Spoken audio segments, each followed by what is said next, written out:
Bismillahirrahmanirrahim.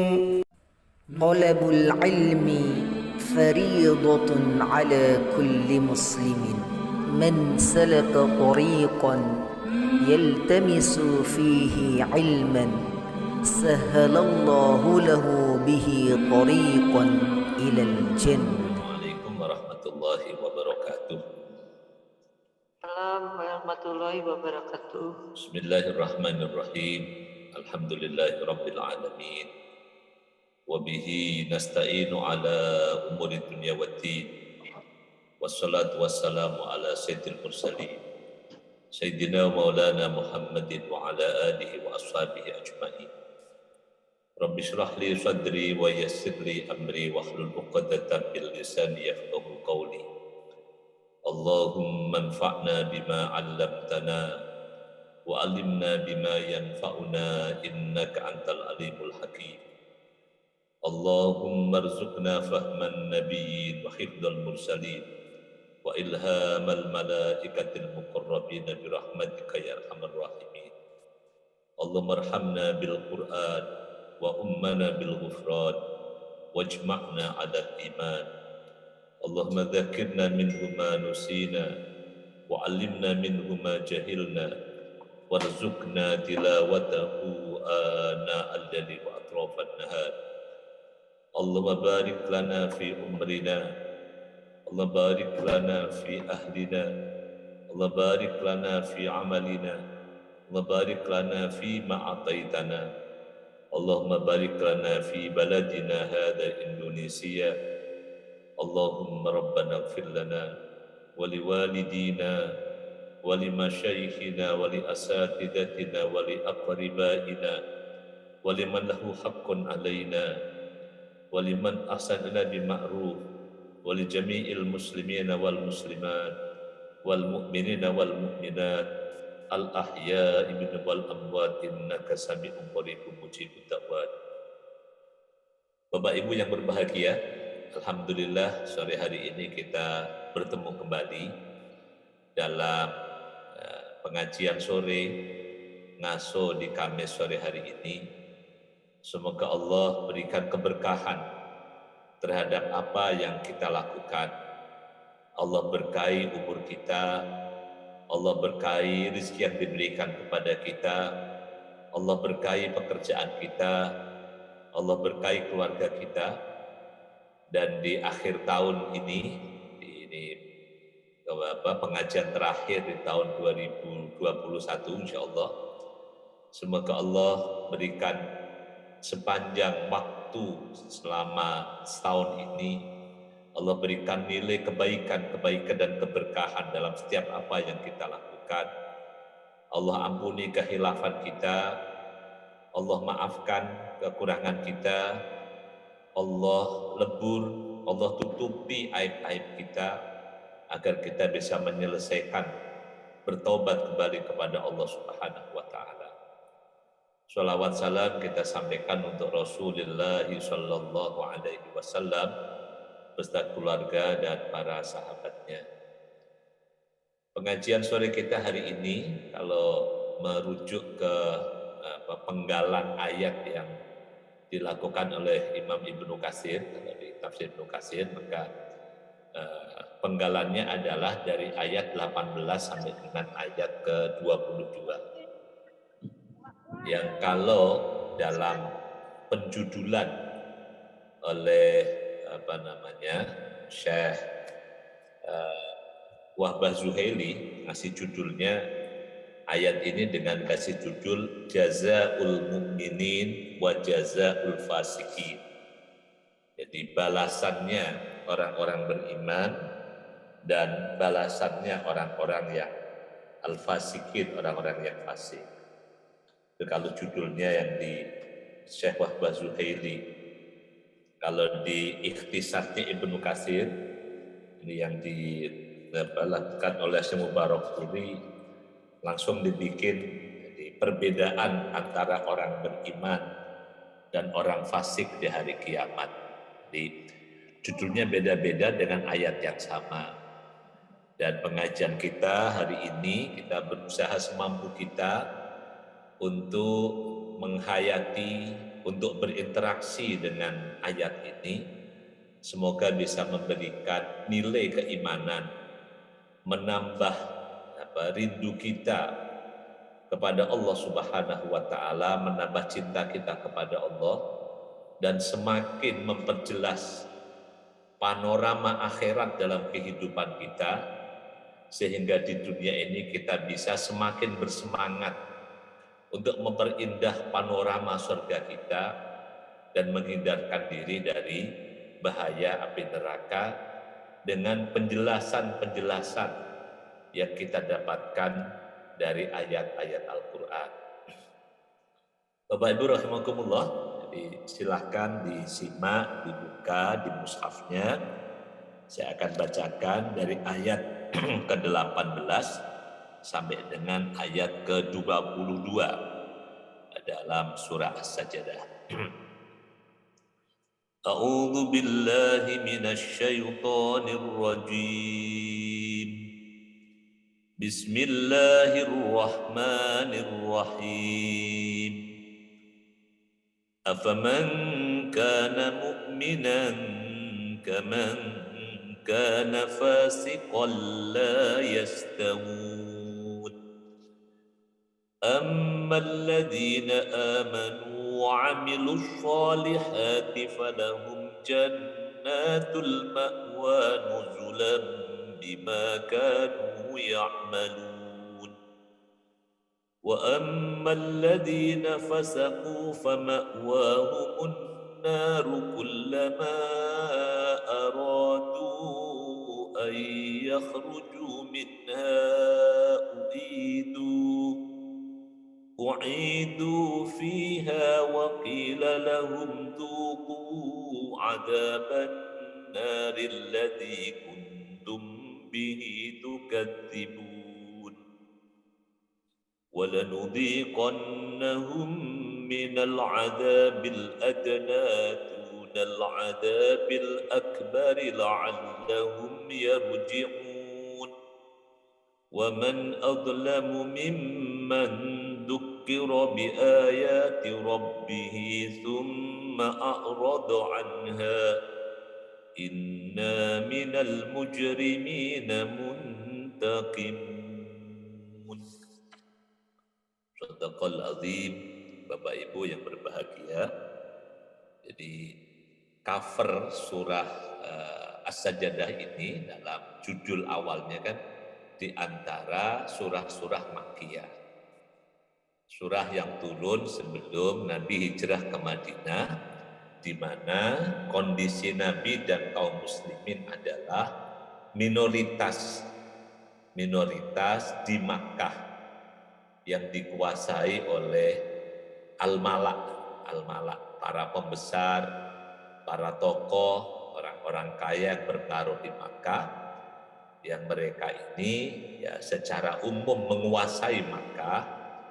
Nah, ini yang kalau di istilah sekarang mungkin lebih ke oligarki yang dominan keluar berkuasa di Makkah. Dan sikap mereka terhadap kaum muslimin adalah sikap konfrontatif. Jadi perlawanan, penolakan sampai pada tingkat intimidasi bagi mereka yang bisa diintimidasi. Nah, di ayat sebelumnya, dari ayat sebelum ayat ke-18, di ayat sebelumnya Allah sudah menjelaskan tentang keadaan orang ahli maksiat, orang-orang kafir, orang-orang musyrikin, dan orang-orang beriman. Ini sudah dijelaskan di ayat sebelumnya. Misalnya, kalau orang-orang beriman yang dijelaskan ayat ke-15 sampai 17, innama yu'minu bi ayatina alladina idza dzukiru biha kharru sujada wa sabbahu bihamdi rabbihim wa hum la yastakbirun. Tatajafa junubuhum 'anil madaji'i yad'una rabbahum khaufan wa tama'a wa mimma razaqnahum yunfikun. Misalnya tentang keadaan orang-orang beriman sikap mereka terhadap Al-Quran sampai sekarang menjadi kita babukan dan kita bukukan dalam bentuk adab kaum muslimin terhadap Al-Quran, baik sebagai pembaca maupun sebagai pendengar, gitu kan. Ini dari ayat ini, ayat ke-15 ke-16, atau bisa juga dilihat kalau di surah Al-Isra itu juga yang menjelang akhir surah Al-Isra itu juga di yang ada sajadah surah Al-Isra juga bicara tentang sikap orang-orang beriman terhadap Al-Quranul Karim. Di antaranya itu ya, jadi dengan tawadu, dengan menundukkan kepala dan sebagainya ini. Nah, sedangkan keadaan orang-orang musyrik, orang-orang kafir juga dijelaskan di sebelumnya tentang penolakan mereka terhadap iman bil yaumil akhir, ketidakpercayaan mereka terhadap kehidupan setelah mati.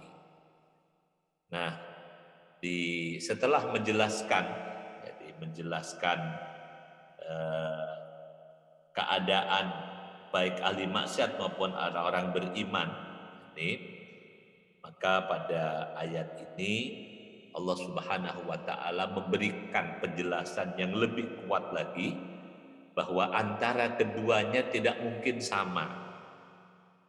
Jadi makanya kalau di ikhtisarnya Ibnu Katsir yang ditulis oleh Syekh Mubarakfuri dan lain-lain ini sampai membuat judulnya itu, jadi tidak akan sama antara orang-orang beriman dan orang-orang fasik. Bapak Ibu yang berbahagia, ini potongan ayat ini kita diperkenalkan dengan keadilan Allah dan rahmat Allah, baik bagi orang-orang al-fasiqin maupun rahmat Allah bagi orang-orang yang beriman. Ayat ke-18 dalam bentuk pertanyaan, jadi salah satu metode dalam berbicara, dalam menyampaikan khitab. Jadi bentuk pertanyaan itu mau nggak mau orang harus menyimak. Kalau dalam bentuk kalimat khobar, kalimat berita, bisa saja ada orang yang dengan kalimat berita itu dia memperhatikan atau menganggapnya berlalu begitu saja. Tapi dengan bentuk kalimat tanya, ini mau tidak mau ya orang harus memperhatikan. Maka ayat 18 dibuka dengan pertanyaan, afaman kana mu'minan. Kalau nostalgia jadi santri dulu itu, afaman kana ana toh mongko utawi, kana ana mukminan wong kang mukmin. Nah, itu kalau dulu masih ingat di zaman pondok itu ya. Kalau sekarang sudah disederhanakan. Afaman kana mukminan, apakah orang yang beriman? Apakah orang yang beriman dalam kehidupan dunianya ini? Jadi beriman yang kalau kita diajarkan dengan rukun iman yang 6, yang kalau dalam ilmu tauhid iman ini nggak bisa didiskon. Jadi iman itu ya nggak ada diskonnya. Jadi kalau rukun iman yang 6 ya semuanya dan 100% harus. Jadi nggak ada diskonnya. Jadi nggak boleh orang mengimani sebagian dan menolak sebagian, itu nggak boleh juga. Makanya ada istilahnya iman ijmalan, ada iman tafsilian. Iman secara ijmal global, misalnya kita mengimani para rasul, semua rasul utusan Allah kita imani tanpa mengecualikan satu di antara mereka. Nah, afaman kana mu'minan, apakah orang yang beriman? Jadi orang yang menyatakan diri beriman, yang kalau dalam kalimat formalnya dinyatakan dalam bentuk kalimat syahadat, asyhadu an la ilaha illallah wa asyhadu anna muhammadur rasulullah. Nah, itu aktualisasi keimanan dalam bentuk keislaman statusnya. Nah, jadi keimanan ini nanti akan berpengaruh dalam seluruh perilaku seseorang. Jadi persepsi orang saja itu akan mempengaruhi apalagi keyakinan. Misalnya kalau orang yang pikirannya terpengaruh oleh misalnya perkiraan BMKG bahwa hari ini diperkirakan Jakarta Selatan, Jakarta Timur akan ada hujan petir misalnya. Maka pengetahuan informasi itu akan mempengaruhi. Yang mau nyuci mikir-mikir dulu, yang mau pergi-pergi ya mikir-mikir dulu. Jadi karena ada informasi itu, padahal ini belum menjadi keyakinan. Informasi tentang mau ada hujan petir atau tidak itu kan masih namanya zonni. Nah, kemungkinan iya, kemungkinan tidak. Nah, sedangkan hal-hal yang kita imani ini adalah hal-hal yang udah pasti. Jadi mengimani adanya Allah, mengimani adanya Nabi, adanya kitab suci, adanya malaikat dari akhir, adanya qada qadar, ini kan hal-hal yang kita imani dan kita percaya adanya. Ini pasti akan berpengaruh dalam perilaku seseorang. Jadi apakah orang yang beriman di dunia ini kaman kana fasikon, orang beriman, orang bertakwa, kaman kana seperti orang yang adanya orang itu fasikon, orang yang fasik. Nah ini, jadi kalau kata mukminan musaddiqan billahi wa malaikatihi wa kutubihi wa rusulihi wal yaumil akhir wa bil qadri khairi wa syarri. Orang yang membenarkan adanya Allah, malaikat, kitab, rasul, hari akhir, qadar, baik buruknya. Ini orang yang beriman. Nah, kalau fasik, fasik itu jadi arti kata al-fisku, fasako, al-fisku itu artinya al-khuruj, artinya orang yang keluar dari track, keluar dari jalur. Jadi, kalau dalam bahasa kamus misalnya fasaktus samrota, dari kalimat fasaktus samrota, aku menfasikkan buah, maksudnya mengeluarkan buah itu dari kulitnya, jadi kalimat fasik itu arti awalnya adalah maknanya keluar. Tapi kemudian dalam ilmu akhlak kita, ilmu akhlak itu sering didefinisikan bahwa orang fasik itu adalah orang yang ahli maksiat. Sering diartikan begitu. Jadi orang yang keluar dari tracknya. Jadi kalau misalnya, makanya kalimat ini bisa dipakai kalau di konteks ayat ini kan untuk orang kafir. Orang kafir kan? Jadi apalagi dalam sababun nuzul ayat ini makin menjelaskan. Jadi kalau dalam sababun nuzul ayat ini diceritakan oleh diantaranya perawinya Al-Wahidi Ibnu Asakir dari Ibnu Abbas radhiyallahu anhuma berkata, qala Walid Ibnu Uqbah Ibnu Abi Mu'id li Ali bin Abi Thalib. Diceritakan ada Uqbah Ibnu Abi Mu'id, ini salah seorang tokoh musyrikin Makkah. Ini berkata kepada Ali bin Abi Thalib, memamerkan posisinya, kata Uqbah. Jadi kata Walid Uqbah bin Abi Mu'id. Nah, demikian juga ada berkat Al-Walid ibn Uqbah bin Abi Mu'id. Al-Walid ibn Uqbah bin Abi Mu'id ini berkata kepada Ali bin Abi Thalib, uskut fa innaka sobiyun. Kata Al-Walid ibn Uqbah, uskut fa innaka sobiyun, diam kamu anak kecil. Ali digituin sama Walid ibn Uqbah.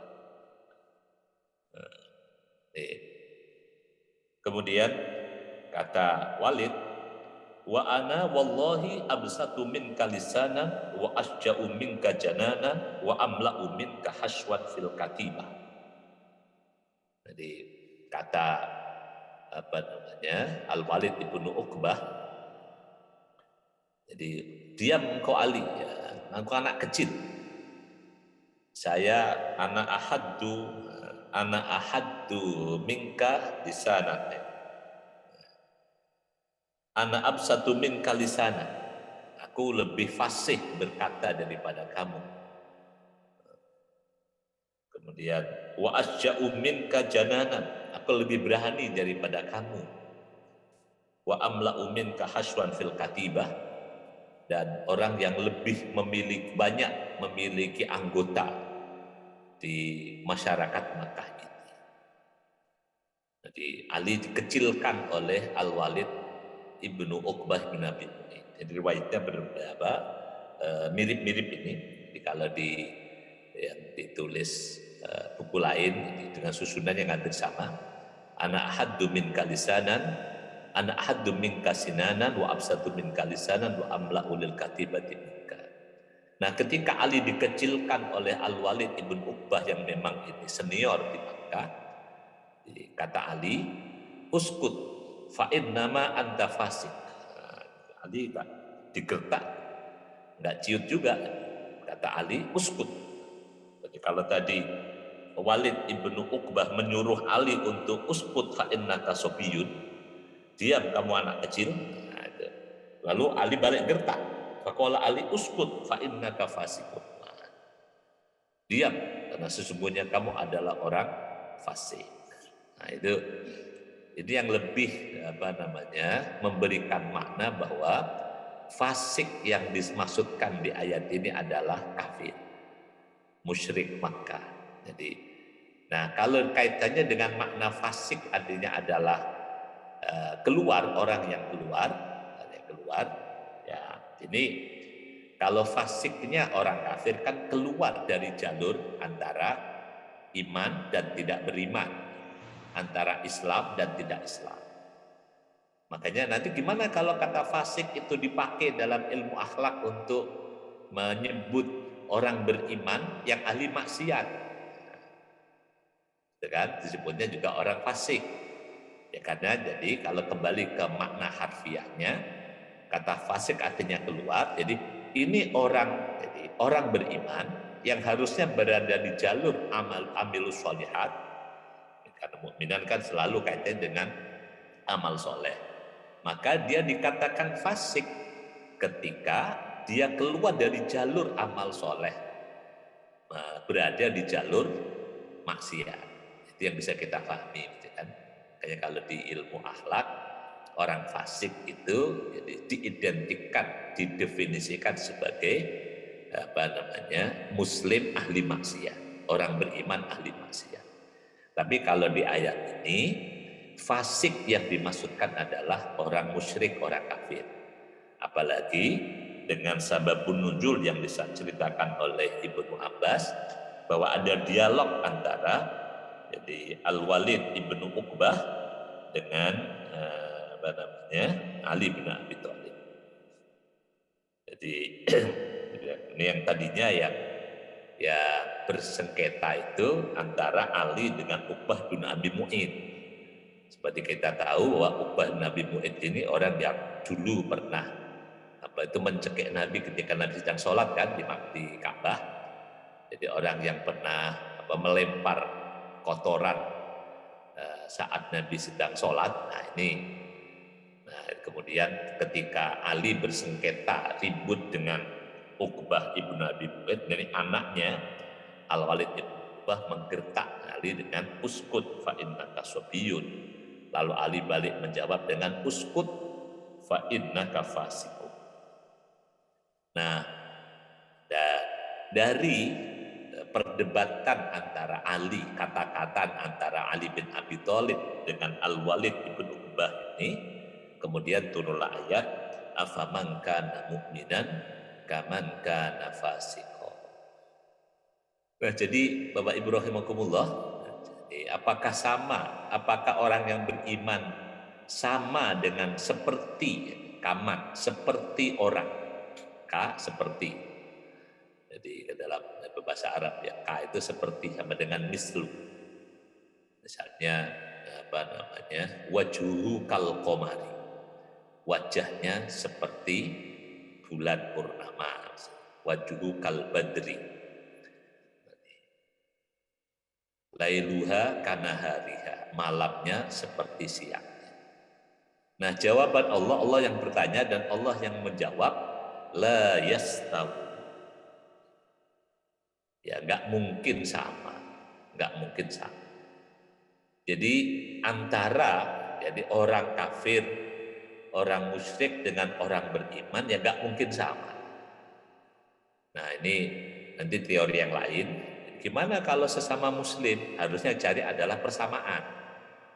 Jadi kalau di istilah perbedaan di internal kaum muslimin yang dipakai istilahnya adalah khilaf, adalah ikhtilaful ulama, perbedaan pendapat para ulama atau ikhtilaful ummah, perbedaan pendapat ummah. Jadi istilah mukhalafah itu yang agak berat yang pernah populer itu, mukhalafah ini dianggap sebagai bentuk penyimpangan. Nah, kalau masih dalam trek jalur yang sama, hanya beda jalur, kan nggak bisa disebut menyimpang. Misalnya kayak orang di jalan tol, ada jalur cepat, jalur lambat, apalagi tol yang kadang-kadang ada sampai 5 jalur. Apakah yang pindah dari jalur cepat ke jalur lambat disebut menyimpang? Kan enggak juga. Jadi istilah mukhalafah, penyimpangan itu ya harus kita perjelas bahwa kalau mukhalafah itu penyimpangan itu ya memang jalan berbeda, bisa maknanya bahkan berlawanan arah. Tapi kalau masih sesama muslim jalannya sama, hanya beda, mungkin beda kecepatannya, beda jalurnya, beda lajurnya saja. Wallahu a'lam bishawab. Jadi ini ya. Nah, kalau tentang mukmin dan fasik, ini jawaban Allah, la yastawun. Tidak akan sama. Bapak Ibu rahimakumullah, jadi antara orang beriman dan orang fasik, orang kafir di hari kiamat, ya gak mungkin sama. Gimana di dunianya? Kalau dunia mungkin ada kesamaan-kesamaan tertentu dalam urusan duniawi. Tapi pasti ada perbedaan dalam urusan-urusan ibadah, urusan keimanan, urusan amal, tentu harus ada bedanya. Kalau dalam urusan duniawi mungkin sama.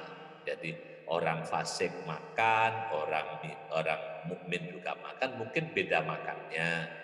Jadi yang mukmin makan yang halal, mukmin makan dengan adab Islami misalnya, kalau yang fasik makan tidak pakai adab misalnya. Nah, ayat seperti ini tentang perbedaan antara jadi orang beriman dan orang fasik ini, perbedaan antara orang beriman dan orang kafir, terutama nanti di hari kiamat, ini di Al-Quran banyak sekali. Misalnya yang paling populer itu yang kita sering membaca di surah Al-Hasyr, surah 59 ayat ke-20. Ini yang ayat populer di antara sering kami mendengar dibaca di banyak kesempatan. Firman Allah kalau dilihat di surah Al-Hasyr surah 59 ayat ke-20, la yastawi ashabun nari wa ashabul jannati humul faizun. Misalnya itu ya, la yastawi, tidak akan sama, ashabun nar, antara penghuni neraka, wa ashabul jannah, dan antara penghuni surga. Karena ashabul jannati humul faizun, karena penghuni surga itulah orang-orang yang beruntung. Ini Bapak Ibu rahimahullah, banyak lagi ayat seperti ini. Jadi misalnya dalam surah Al-Jasiyah, surah ke-45, dalam tartib pusat ke-21 juga hampir sama. Jadi firman Allah, am hasibal ladzina ijtarahus sayyi'at an naj'alahum kalladzina amanu wa amilus sholihat sawa'am mahyahum wa mamatuhum sa'a ma yahkumun. Apakah orang-orang yang langganan berbuat buruk akan kami perlakukan mereka sama dengan orang-orang yang beriman dan beramal soleh, sama mahyahum wa mamatuhum, sama ketika hidup dan matinya. Nah, di pertanyaan Allah itu kan, sa'a ma yahkumun, buruk. Jadi salah kesimpulan mereka itu, karena nggak mungkin sama. Jadi ada juga dalam surah Al-Qalam, ini juga ada di ayat ke-35 di surah Al-Qalam juz 29 ya. Al-Qalam itu juga ada ya, pernyataan Allah dalam bentuk pertanyaan, afanaj'alul muslimina kal mujrimin. Afanaj'alul muslimina kal mujrimin. Apakah kami akan menjadikan, afanaj'alu, apakah kami akan menjadikan al muslimin, orang-orang yang berserah diri, orang muslim, kal mujrimin, sama seperti orang-orang yang ahli orang-orang yang melanggar, orang-orang yang durhaka. Jadi tentu gak akan sama. Ini Bapak Ibu rahimakumullah, jadi ada saatnya perbedaan itu harus diperjelas. Tapi ada saatnya persamaan harus dikuatkan. Ini yang kalau kesan kami di ayat seperti ini. Bahwa kalau perbedaan dengan orang-orang ahli maksiat, perbedaan dengan orang musyrik, orang kafir harus jelas. Harus jelas.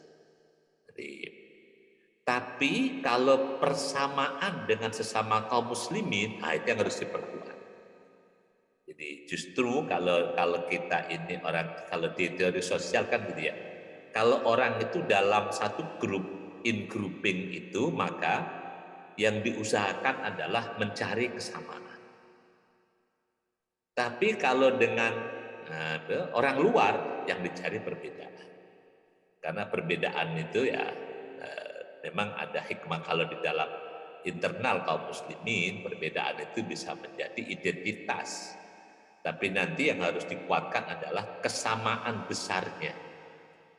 Jadi kesamaan besarnya. Ini jangan sampai di internal kaum muslimin yang dicari perbedaan, sedangkan eksternal orang kafir cari persamaan. Ini kebalik-balik jadinya kan. Jadi kalau pesan ayat yang kita banyak temukan, bahwa dengan orang-orang ahli maksiat, orang kafir, orang musyrik, yang harus kita kuatkan adalah beda dengan mereka. Beda dengan mereka. Tapi kalau sesama muslim, sesama orang beriman, yang kita kuatkan adalah kita sama. Dicari banyak kesamaan. Jadi, sehingga ketika ada perbedaan, itu tidak akan bisa mengalahkan persamaan. Jadi misalnya persamaan dalam rukun Islam yang 5. Jadi persamaan dalam, ini kan namanya rukun, pilar. Jadi di pilar yang sama. Jadi di pokok yang sama. Kalau dalam belajar qawaid fikih itu kan namanya al-qawaid al-kulliyah. Ada kaedah-kaedah globalnya. Hal yang bersifat fundamen, pondasi keimanan sama. Nah, dengan menguatkan itu sehingga dalam misalnya kayak ilmu pohon, ketika orang sudah meyakini bahwa kita ini adalah dari pohon yang sama, maka kita akan mudah menerima kalau ternyata kita dari ranting yang berbeda. Yang beda cuma ranting dan dahannya. Tapi yang dikuatkan adalah pokok pohonnya adalah pohon yang sama. Wallahu a'lam bishawab. Jadi ini yang insya Allah akan membantu kita dalam membangun jadi pemikiran integrasi ya. Jadi sehingga kita dengan sesama kaum muslimin, sesama orang beriman, tidak merasa menjadi orang asing dan tidak pernah memperlakukan muslim yang lain sebagai orang asing. Ini idealnya kalau di Islam kan begitu kan. Jadi seorang muslim berjumpa pertama kali dengan sama muslim itu tidak merasa menjadi orang asing. Ini apa namanya ilmu in-grouping, jadi yang sering kali terjadi. Jadi misalnya jadi orang kaum muslimin ketika datang ke tanah suci dari negeri yang berbeda-beda, dari ngomong yang berbeda-beda, tapi ketika berada di Masjidil Haram, Masjid Nabawi, semuanya merasa ini nggak ada orang asing, sepertinya sudah kenal lama. Karena merasa kita sama-sama pengunjung yang jamaah haji yang datang ke rumah Allah, kita sama-sama peziarah yang datang ke Masjid Nabawi. Maka wallahu a'lam bishawab, jadi ini yang juga menjadi pesan dari ayat ini. Jadi kalau disengat sama kaum muslimin, jadi kita tidak boleh merasa asing dan tidak boleh mengasingkan, menganggap orang sama muslim kok dianggap asing. Dia itu meskipun baru pertama kali ketemunya di masjid, dia orang yang sholat, ya udah, dia adalah saudara kita, dia adalah sesama muslim kita. Wallahu a'lam bishawab. Jadi ini ya, yang berbeda itu adalah la yastahun, adalah afaman kana mu'minan kaman kana fasiqan. La yastawi ashabun nari wa ashabul jannah. Afanaj'alul muslimina kal mujrimin. Nah, lalu Allah jelaskan bedanya itu di mana, tidak samanya itu di mana, la yastawunya itu di mana. Dijelaskan di ayat ke-19. Ayat 19 menjelaskan bedanya. Ammal ladzina amanu wa 'amilus sholihat falahum jannatul ma'wa nuzulam bima kanu ya'malun. Bedanya ammal ladzina amanu, adapun orang-orang yang beriman, yang membenarkan meyakini rukun iman yang 6, lalu diaktualkan dalam bentuk melaksanakan rukun Islam yang 5. Setelah itu wa amilus sholihat, dia melakukan amal-amal kebaikan. Jadi amal soleh, amal yang baik sesuai dengan ruang dan waktu. Ini kan beda-beda kalau misalnya solehnya guru dengan solehnya murid, selain menjalankan ibadah fardu ain itu beda-beda kan. Misalnya kalau dia diajarkan di ta'limul muta'allim kan gitu. Jadi kalau solehnya guru setelah menjalankan ibadah fardu ain, dia mempersiapkan materi buat ngajar agar yang disampaikan itu bisa diterima muridnya dengan baik. Nah, solehnya, amal solehnya murid, nah itu kan setelah mengerjakan fardu ain, nah, itu mempersiapkan dan murojaah pelajaran sudah diterima. Kalau misalnya itu baru beda murid dan guru, nanti amal solehnya orang tua dan anak juga beda lagi. Nah, ini kan kalau misalnya urusan masak memasak, ya, yang orang tua bagian nyiapin makanan, anak bagian ngabisin makanan, nah itu kan misalnya. Itu amal solehnya anak apa? Ngabisin makanan. Nah coba misalnya punya anak, saking solehnya sampai nggak mau makan, bapak orang tuanya masakin, udah dimasakin yang sebisanya dia masak, tapi anak saking solehnya nggak mau makan, dia nggak jadi soleh juga. Maka bisa jadi ngabisin makanan adalah amal solehnya anak suatu saat. Jadi ini kalimat amilus sholihat ini jadi memerlukan istilahnya ruang dan waktu yang tepat. Jadi kalau di ilmu sederhananya setelah fardu ain, itu kesolehan setiap orang itu beda-beda. Ya misalnya solehnya pejabat negara tentu beda dengan solehnya rakyat. Jadi kalau solehnya rakyat kan yang penting taat. Ya, solehnya pejabat ya harus ya'muru bil adli wal ihsan. Allah menyuruh apa namanya? Apa itu? Ya'murukum an tu'addul amanat ila ahliha wa idza hakamtum antahkum bil adl kan kalau di Nisa ya. Jadi kalau ayatnya pejabat ya, untuk antu adul amanati ila ahliya, menjadi orang yang amanah.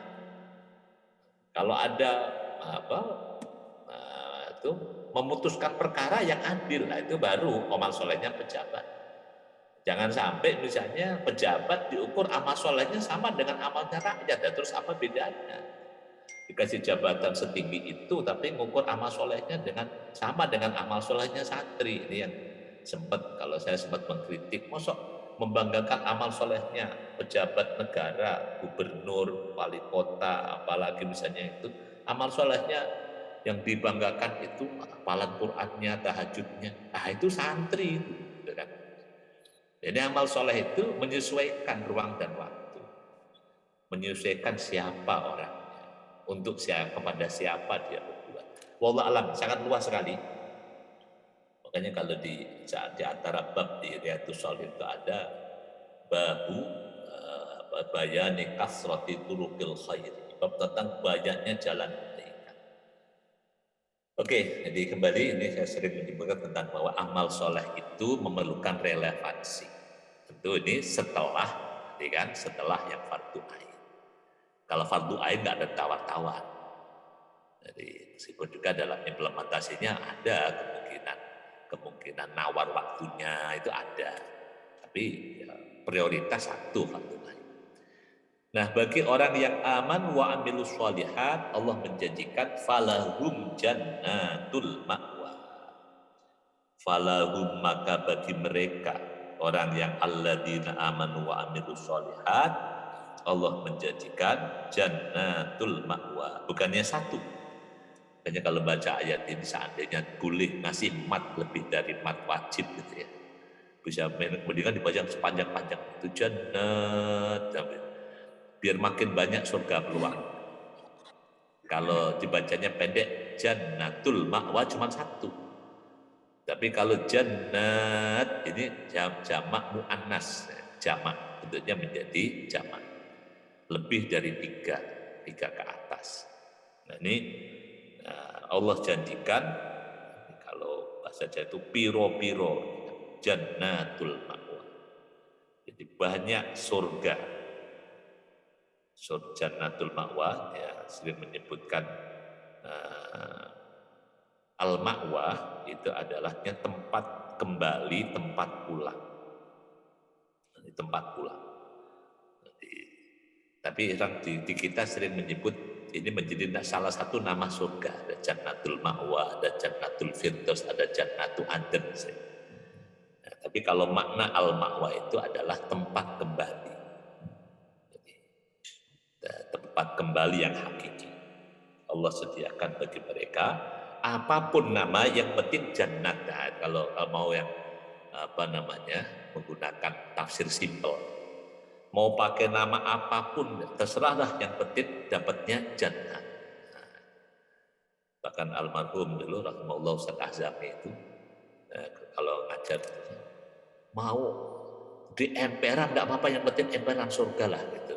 Jadi mau nggak bisa masuk ke tengah, yang penting nggak apa-apa, di emperan nggak apa, yang penting emperan surga. Jadi sampai ya yang penting ada surganya. Mau surganya itu dapat yang tengah, dapat yang bawah, ya kalau pengennya sih dapat surga yang paling tinggi. Tapi minimal itu kan, yang penting surga aja dulu. Falahum jannatul ma'wa. Ini Allah kaitkan bahwa surga ini dikaitkan dengan amanu wa amilus sholihat. Makanya kalau ada orang yang senang mendaftarkan orang yang tidak amanu, meskipun mereka wa amilus sholihat, ini ya yang punya surga Allah hanya memberi catatan bahwa ahli surga itu harus amanu wa amilus sholihat. Kalau nggak amanu ya dia nggak punya tiket jadi ahli surga. Jadi oke ya. Jadi Allah sediakan tidak hanya satu tapi banyak surga. Qala al-Baydhawi fal jannatu hiyal ma'wal hakiki. Surga adalah tempat pulang yang hakiki. Wa dunya manzilun murtahalun an kula mahalata. Sedangkan dunia adalah tempat tinggal yang pasti akan ditinggalkan. Tempat tinggal yang pasti akan ditinggalkan. Jadi, nah ini kasih jannatul ma'wa nuzulan. Nuzulan sebagai bentuk penghormatan. Jadi sebagai bentuk penghormatan. Jadi kalau di Ibnu Katsir itu di kalimat nuzulan itu seperti langsung dijelaskan kalau makna harfiah nuzulan itu adalah tempat singgah. Makanya mampir. Makanya kalau dalam bahasa Arab mempersilahkan tamu mampir itu kalimatnya inzil. Jadi silakan mampir. Tapi kalau yang di ayat ini jadi kata nuzulan itu coba saya bacakan di Ibnu Katsirnya. Nuzulan aidia fatan wa karomatan. Jadi bentuk jamuan dan penghormatan. Jadi penghormatan, jamuan, sambutan dari Allah Subhanahu wa taala bima kanu ya'malu. Jadi sebab apa yang dulu mereka kerjakan. Jadi iman dan amal soleh itulah yang menjadi penyebab kalau di ayat ini kan. Jadi orang ini dimuliakan Allah di hari kiamat. Dimuliakan sebagai seorang tamu. Jadi sebagai tamu. Tamu itu kan kita aja kadang-kadang yang suka melakukan tamu itu anggap aja rumah sendiri, suruh nyuci sendiri ya misalnya kan. Ya kalau tamu ya dimanjakan. Tamu itu tinggal duduk manis. Jadi minuman datang, makanan datang, padahal nggak usah minta mas tamu. Nah, kalau tamu yang pakai ditawanya suruh minta malah jadi bingung. Apalagi kalau bertamu di rumah orang yang sangat kaya, misalnya kan, mau minum apa, minum teh apa, kopi, tehnya teh moya apa, teh melati apa, teh mawar, mawarnya mawar apa, mawar putih apa mawar, nah, jadi nggak jadi minum malah jadinya. Jadi ini bimakanu ya'malunya. Makanya kalau kita perhatikan bahwa amal-amal soleh di dunia ini memiliki relevan, bahkan memiliki keterikatan dengan nanti kehidupan di alam akhir. Jadi misalnya kenapa kita bersusah payah puasa? Jadi antaranya biar nanti di akhirat kita tidak kehausan. Kenapa kita bersedekah biar nanti kita bisa mendapatkan balasan terus jadi semua amal itu memiliki keterikatan ada hubungan dengan nanti akhir. Jadi ini kayaknya kalau orang di dunia misalnya orang beriman tapi nggak beramal, jadi dia misalnya nggak berbuat buruk tapi juga nggak berbuat baik, ya terus nanti surganya masuknya pakai apa? Jadi karena di ayat ini jadi sambutan yang Allah berikan kepada ahli surga ini sebagai bahkan sambut sebagai tamu adalah bima kanu ya'malu. Karena apa? Yang dulu mereka kerjakan. Ini kalau penjelasan tentang bedanya orang beriman. Nah, ayat berikutnya adalah tentang orang fasik. Nah, terus gimana orang fasik? Nah, ayat ke-20 wa ammal ladina fasaku, adapun orang-orang yang fasik. Makanya dalam ilmu akhlak tadi ketika kata fasik itu juga dialamatkan kepada orang-orang ahli maksiat dari orang beriman, ini yang bahayanya ini kan. Jadi, orang ahli maksiat padahal dia orang beriman, karena fasakuan maknanya keluar dari track, keluar dari jalur. Ada jalur orang beriman itu adalah beramal soleh. Kalau beda jalur antara iman dan kufur, itu paling parah lagi. Nah, ini yang mudah menjelaskan kalimat ini. Kalau orang beriman tapi keluar jalur, fasaku. Nah tinggal fasiknya seperti apa? Apakah bisa terselesaikan balik ke track lagi sampai akhir hayatnya, atau masih di luar jalur padahal dia orang beriman? Maka Allah menjelaskan bedanya, fama wa humunna, bahwa orang-orang yang kufur, orang-orang yang durhaka, yang tidak percaya kepada Allah ini, tempatnya ma'wahu, tempat kembalinya adalah an-nar, adalah neraka. Jadi tempat tinggalnya adalah neraka. Jadi naudzubillah min dzalik, Bapak Ibu rahimakumullah, tempat tinggal di dunia yang sementara saja, kalau nggak nyaman, panas, kepanasan, hujan, kebanjiran, itu aja udah nggak nyaman. Apalagi yang tempat di akhirat. Kita perlu mempersiapkan di panorama akhirat kita lukis ya di dunia ini. Kita mau nanti di akhirat rumah kita seperti apa? Sangat tergantung dari sikap iman dan amal di dunia ini. Fama'wahu, tentang orang-orang fasaku. Makanya jadi kalau kita bawa kata fasik dalam ilmu akhlak tadi tentang mukmin yang ahli maksiat, maka maksiat itu membahayakan orang, bukannya dunia tapi sampai ke akhir. Ya, untung kalau bisa berkesempatan menyelesaikan dengan taubat. Kalau tidak kan bahaya. Karena fasaku ini adalah perbuatan identik dengan perbuatannya orang kafir. Nah, tempatnya, rumah tinggalnya adalah neraka. Kullama aradu, setiap kali dia ingin, kullama setiap kali aradu, berkeinginan. Aradu, ya. Uridu aradu. Kalau uridu fi'il mudhari', saya berkeinginan. Tapi kalau aradu, ini fi'il mandi, mereka berkeinginan. Ketika orang-orang ahli neraka ini berkeinginan ayah rujuk untuk keluar. Jadi setiap kali pengen keluar dari neraka dengan usahanya, mau manjat, mau naik, mau loncat, mau apa ini. Kalau uidu fiha, uidu maka dikembalikan. Maka dikembalikan fiha ke dalam neraka itu.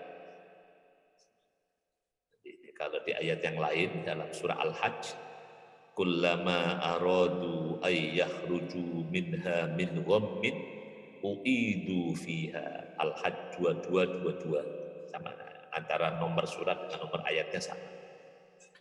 Setiap kali mau pengen keluar dari neraka, dibalikin lagi. Kata Fudail Ibnu Iyad, banyak tafsir menyebutkan, jadi gimana mau keluar? Wallahi innal aidi, sesungguhnya tangan-tangan, la musiqatun, dipakainya pakai sa ya. Kalau pakai sin ya beda lagi. La musiqatun. Jadi apa namanya? Tangannya terikat. Kalau di apa, wala yusiku wasaqahu ahad dalam surah Al-Fajr ya, katanya terikat. Katanya ada wasiqah, ikatan, ada misak, akan ikat disebut dengan misak, misakon ghalidha, ikatan yang kuat. Jadi tangan terikat. Wa innal arjula lamuqayyadah, dan kaki-kaki juga terbelenggu. Kalau di Jawa dulu zaman kecil itu dibelok, dibelok itu kaki apa namanya dikasih potongan kayu randu ya, itu terkenalnya itu kalau ada ngambil kayu randu sampai mau dibelok. Jadi kayu randu itu dilubangin karena kayunya yang agak lunak yang kayu randu itu dilubangin, kemudian seukuran kaki dimasukkan kaki lalu kayunya dipaku, diikat, dipasung dalam muqayyadah, dibelok kalau itu. Sapa dibelok? Kaki dibelok, dipasung, tangan terikat. Wa innal lahaba la yarfa'uhu, dan jilatan api itu membakarnya sampai ke atasnya. Wal malaikatu taqma'uhu, dan para malaikat mengolok-olok mereka dengan mengatakan tahbihon wa tahdidan wa takri'an. Di para malaikat mengolok-olok, sambil itu ya, mengolok-olok, menjelek-jelekan, itu jelek kalau para malaikat sambil mengatakan, mengancam. Jadi wakilalahum, dan dikatakan kepada ahli neraka ini, duku adzabannar, duku, rasakanlah, nikmatilah, duku, rasakanlah adzaban nari, azab neraka, alladzi kuntum, yang kalian dahulu kala. Nah, ini udah panorama akhirat ya, suasana akhirat. Diceritakan yang dulu ketika kalian di dunia, bihi, dengan adab neraka itu, tukadzibuna, kalian mendustakan, kalian tidak percaya. Ini diolok-olok oleh para malaikat. Rasain tuh, rasakan aja. Dulu kalian nggak percaya kalau ada neraka. Nah sekarang udah rasain. Nah, nikmatilah. Nikmat kok, nikmat neraka itu. Aitahdu tadawwaku wa tahammalu adzabannar.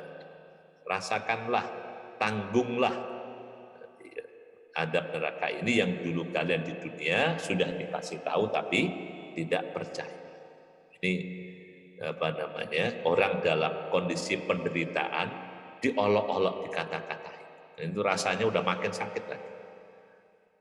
Hanya kalau kita ada orang yang lagi sakit, jangan diolok-olok. Apalagi misalnya kayak sekarang kasihan timnas, kalau kalah jangan diolok-olok. Kalah itu udah sakit, masih diolok-olok lagi. Ini penonton itu suka kurang ini ya, nggak pakai hati, cuma pakainya emosi doang. Kalau seneng tepuk tangan, begitu kalah diolok-olok, jangan. Jadi orang gagal itu sudah penderitaan. Jadi orang yang kalau nanti bapak ibu, kalau anaknya nanti mau bagi rapot ya, nah, bagi rapot, kalau rapotnya jelek jangan diolok-olok. Dapat jelek itu sudah penderitaan. Yang diperlukan kalau di dunia ini ya direcovery, disemangati agar jadi orang baik. Ya kita semangatilah. Semoga timnas nanti bisa lebih baik lagi. Nah, kalau semua orang berharap dan kemudian harapan itu Allah kabulkan, apa ruginya? Tapi kalau dikatain, dijelek-jelekin, orang bangsa sendiri, teman sendiri mau usah dijelek-jelekin. Ya. Oke, jadi ini ya, para malaikat mengolok-olok orang di ahli neraka yang dulu tidak percaya. Tuku adzaban naril ladzi kuntum bihi tukadzibun. Jadi kalau wallah alam, jadi misalnya kalau anak kita yang dulu dibilangin suruh belajar, nggak mau belajar, misalnya, tiba-tiba rapotnya jelek, ya nggak usah dibilangin, dibilangin kemarin nggak percaya sih, makin panjang, gitu kan. Ya kenapa nggak kita berpikir gimana caranya agar nanti tidak mengulangi kejelekan ini lagi. Jadi langsung diajak untuk membuat rencana gimana caranya agar tidak terulang kegagalan ini lagi. Jadi, karena dikata-katain itu berat, orang udah menderita dikata-katain. Jadi ini Bapak Ibu rahimakumullah, jadi cara Allah menghinakan orang fasik. Waktunya sudah jam 5 ya, kita lanjutkan sedikit lagi. Nah, selain adab akhirat, ini bagi Rasulullah, bagi kaum muslimin yang minoritas di Makkah, ayat ke-21 ini bisa menjadi ayat penghibur, ayat tasliyah. Jadi ayat tasliyah, ayat yang meringankan beban kaum muslimin yang sering mendapatkan intimidasi dari orang-orang kafir. Allah berfirman, ayat ke-21, walanudhiqannahu, dan sungguh, jadi kalau pakai dua kalimat taukid, ada lam taukid, lamnya nggak boleh panjang-panjang. Walanudhiqan, satu harokat. Kalau 2 harokat jadi malah berubah nanti. Wala bisa maknanya tidak atau jangan. Tapi kalau lamnya pendek, wala nudhiqan, dan sungguh kami akan merasakan. Nah, pakai nun taukidnya. Nah, nun taukid yang wala nudhiqannahu. Nun taukid yang ditasydid. Dan sungguh pasti kami akan menimpakan kepada mereka. Nah, ini apa namanya? Allah mengancam orang yang tidak percaya dengan menggunakan 3 taukid. Nunnya pakai tasydid, di 2 dihitung, lalu ada lam. Wala nudhiqannahu. Sungguh pasti kami akan rasakan kepada mereka minal adabil adna. Al adabul adna berupa adab-adab kecil, dunal adabil akbari, selain adab yang besar. Kata Ibnu Abbas, jadi adab kecil itu adalah, kata Ibnu Abbas, yakni masaibud dunya wa asqamiha wa afatiha wa ma yahillu bi ahliha mimma yubtalallahu bihi ibadahu liyatubu ilaihi. Jadi di antara makna tentang adab kecil ini adalah musibah, bencana dunia, penyakit, kemudian apa lagi itu ya, ada lagi termasuk yang di tafsir lain al-qatlu was-sabyu, kalah perang dan menjadi tawanan. Ini apa namanya, salah satu berita baik yang bagi kaum muslimin yang tertindas di Makkah. Ayat seperti ini jadi berita baik. Orang-orang yang menindas mereka nanti akan mendapatkan, pada saatnya mereka akan mendapatkan adab. Nah, bentuk adabnya itu selain adab akhirat adalah adab termasuk kalah perang. Karena salah satu cara membuktikan siapa yang menang, siapa yang layak berkuasa pada zaman itu adalah dengan perang. Jadi kalau sekarang kan cara menentukan siapa penguasa dengan pemilu. Kalau zaman dulu pakai resikonya kalau kalah perang jadi tawanan perang, jadi mudah. Nah, ada bil adna ini Allah maksudkan la'allahum yarji. Pesannya di sini la'allahum yarji'un, agar mereka itu mau kembali. Jadi tidak fasik, karena fasik kan keluar dari jalur. Nah, ini yang juga menjadi salah satu dalil bahwa aslinya, fitrahnya manusia itu adalah beriman. Fitrah manusia itu beriman. Nah, keluar dari keimanan itu karena faktor-faktor godaan dan macam-macam. Ini apa namanya, di antara yang bisa dipahami dari ayat ini. Jadi aslinya orang itu beriman.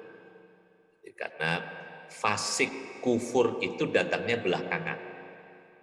Jadi makanya la'allahum yarji'un. Nah, ini orang kembali kemana? Ya kembali menjadi beriman, karena aslinya manusia itu bentuk fitrahnya adalah fitrah iman. Itu yang apa namanya dikenal dalam hadis Nabi tentang kullu mauludin yuladu alal fitrah. Setiap bayi lahir dalam keadaan fitrah, maksudnya adalah dalam keadaan beriman, dalam keadaan Islam, patuh kepada Allah. Fa'abawahu yuhawwidanihi au yunassiranihi au yumajjisanihi. Ini di antara tujuan, makanya alhamdulillah di Indonesia ini ketika ada bencana, alhamdulillah, jadi seburu-buru orang Indonesia itu kalau ada bencana insya Allah masjid penuh. Jadi yang tadinya orang nggak mau ke masjid, begitu rumahnya kebanjiran, insya Allah masjid menjadi tempat pengungsian yang paling favorit. Dan ya seburuk-buruknya orang kita, jadi kalau sudah usia makin tua, insya Allah akan datang ke masjid, akan jadi orang yang baik. Mungkin dulunya mudanya itu ada di alam mana, nanti kalau Allah kasih kesempatan usia tua pada umumnya, gitu kan? Jadi nggak usah dikatain sebagai udah ompong baru ke masjid, jadi macam ompong, nggak usah lah, gitu kan? Orang meskipun dulunya ketika sedang berjaya itu ada di alam apa, maka pada saat mereka mau kembali ke jalur yang benar, la'allahum yarji'un ini, mau ke track menjadi orang beriman, orang yang patuh kepada Allah, kita terima dengan ahlan wa sahlan. Kita terima dengan ahlan wa sahlan, kita sambut dengan baik. Moga kita doakan, moga-moga Allah jaga istiqomah sampai dalam keadaan Islam nanti wafatnya, wala tamutun illa wa antum muslimun. Jadi nggak usah kemudian kita merasa bahwa kita kan yang udah jagain Islam begini-begini enak aja, dulu dia mudanya musuh Islam, anti Islam, sekarang udah tua baru balik ke Islam, enak amat kita terima. Apa salahnya kalau kita terima dengan baik? Emang ruginya apa kalau dia jadi ahli surga misalnya gitu kan? Kita rugi apa orang surga milik Allah misalnya? Jadi ini Allah saja jadi memberikan ini agar orang-orang ini yang dengan adab itu bisa kembali. La'allahum yarji'un. Wa taraji fi qawlihi la'allahum yarji'un muhalun 'ala Allah. Jadi ini kalau la'alla bagi Allah itu muhal. Jadi tapi ini fayuradu bi ta'lilu dzalikal fi'l bi amdir ruju'. Jadi maksud yang di ayat ini bahwa dengan bencana itulah, dengan azab kecil itulah, semoga mereka bisa kembali ke jalan yang benar. Jadi la'allahum yarji'una bisababihi, agar mereka bisa kembali ke jalan yang benar karena sebab ada musibah itu. Dan ini baguslah kalau yang sering di tempat-tempat bencana itu bisa merasakan betapa hebatnya ayat ini. Bencana itu bisa mengembalikan orang ke jalan yang benar. Oke ya, kadang dinasihatin Ustadz berkali-kali itu masih tidak dengar. Begitu ada bencana langsung itu bisa segera istighfar. Astagfirullah kapan ketika ada bencana. Oke, kemudian ayat terakhir sore hari ini ayat ke-22. Penyebab umum orang mendapatkan adab Allah adalah ayat ini. Wa man adlamu mimman dukkira bi ayati rabbih. Wa man adlamu, dan siapakah orang yang adlamu lebih zalim, jadi lebih menganiaya diri sendiri, mimman dibandingkan orang dzukira yang dia itu diingatkan bi ayati rabbih dengan ayat-ayat Tuhan. Orang diingetin dengan Al-Quran, orang diingatkan dengan ayat-ayat Allah, tapi summa a'rad, kemudian dia berpaling, melengos, gak doyan, gak suka, gak mau anha dari ayat-ayat itu. Nah, ini bentuk berpaling, bentuk tidak suka. Makanya ini sampai secara akhlak adab kita ketika mendengarkan Al-Quran, maka menyimak dengan seksama, menyimak dengan baik, jangan sampai menunjukkan sikap orang yang tidak suka dengan Al-Quran, dengan ayat-ayat Allah. Gimana kalau nggak sukanya itu bukan pada ayat, tapi pada pembacanya, karena bacanya salah, bacanya berantakan. Ya, kita dahulukan bahwa menyimak ayat itu, jadi dengan tidak menunjukkan sikap. Ya kita nikmati aja. Nanti kalau misalnya pengen memberikan koreksi setelah selesai, ya misalnya dia samperin, bacaan Qur'annya bagus, semangat meskipun ada tadi yang kurang-kurang di sini. Ya, dan jangan sampai menunjukkan sikap orang yang tidak senang. Makanya pembaca juga perlu juga, misalnya kan. Jadi kalau membacakan ayat, mohon maaf ini nyinggung sedikit-dikit, misalnya membacakan ayat dalam forum acara yang banyak orang. Nah itu perlu juga, jangan sampai kelamaan acaranya tilawah semuanya. Nanti yang waktu sudah sangat terbatas, ini yang seringkali mohon maaf ini, pas acara iftar bersama, buka bersama, acara mulai sudah mepet. Nah kemudian acaranya itu ada macam-macam gitu. Nah yang baca Qur'annya kebanyakan, nah itu bisa kacau juga nanti. Jadi orang menjadi tidak suka bukan karena bacaan Qur'an, tapi karena durasi bacanya yang mungkin jadi kelamaan. Jadi perlu menyesuaikan, jadi para pembaca juga Itulah makanya ketika Nabi menegur Mu'adz bin Jabal ngimamin sholat kepanjangan, itu kalimatnya afattanun anta ya Mu'adz. Jadi membacakan Quran kalau tidak nggak memperhatikan audien, itu juga perlu juga belajar siapa audiennya. Apakah mereka ini bisa dibacain Quran yang panjang atau cukup? Nah, itu kan nggak usah panjang-panjang. Ini perlu juga ini, jangan sampai membuat orang itu berpaling dari Al-Quran gara-gara kita yang membacakannya tidak tepat. Inna, ayat berikutnya, inna sesungguhnya kami, Allah Subhanahu wa Ta'ala menegaskan, inna sesungguhnya kami, minal mujrimin, dari orang-orang yang dari para penjahat, al-mujrim. Jadi sikap berpaling dari ayat Allah itu adalah bentuk kejahatan terhadap Al-Quran. Jadi kalau kita buka ayat ini kan gitu kan, berpaling ketika diingatkan dengan ayat Al-Quran, berpaling ketika dibacakan Al-Quran. Makanya jadi dengar Quran itu memang harus serius ya, nah, kalau misalnya gimana kalau kayak di kantor ada nyetel tilawah dan sebagainya, ya perlu nanti kita diskusikan gimana baiknya. Jangan sampai ruangan isinya tilawah tapi isinya orang pada ngobrol ke sana kemari. Jangan sampai ini kan menjadi orang yang akroto, karena bentuk i'rad ini adalah orangnya disebut mujrimi. Memang beda sih i'radnya orang kafir karena tidak percaya. Tapi kalau gimana i'radnya orang beriman, ya karena tidak peduli, kan itu bisa juga sikap yang tidak baik. Ya, kalau ini bentuk kejahatan terhadap Al-Quran, Allah mengancam inna minal mujrimina muntakimun. Sebenarnya kami terhadap orang-orang yang para penjahat itu muntakimun, adalah yang akan memberikan hukuman, memberikan adab. Almarhum Ustadz Ahzami dulu mengajari kami, jadi kalau seandainya kita di mobil lalu nyetel tilawah, kalau kita sendiri aman, tapi kalau kita ada temannya, teman kita ngajak ngobrol, sebaiknya sebelum ngobrol matikan dulu tilawah di mobil itu, sehingga kita tidak terkena sikap orang yang itu kan dianggap berpaling atau cuek dari Al-Quranul Karim, tidak mendengarkan Al-Quran dengan seksama. Wallahu a'lam bishawab. Jadi sampai sini yang dapat kami bahas, dapat kita pelajari dari ayat ke-18 sampai 22 surah As-Sajdah. Semoga bermanfaat untuk kita semuanya.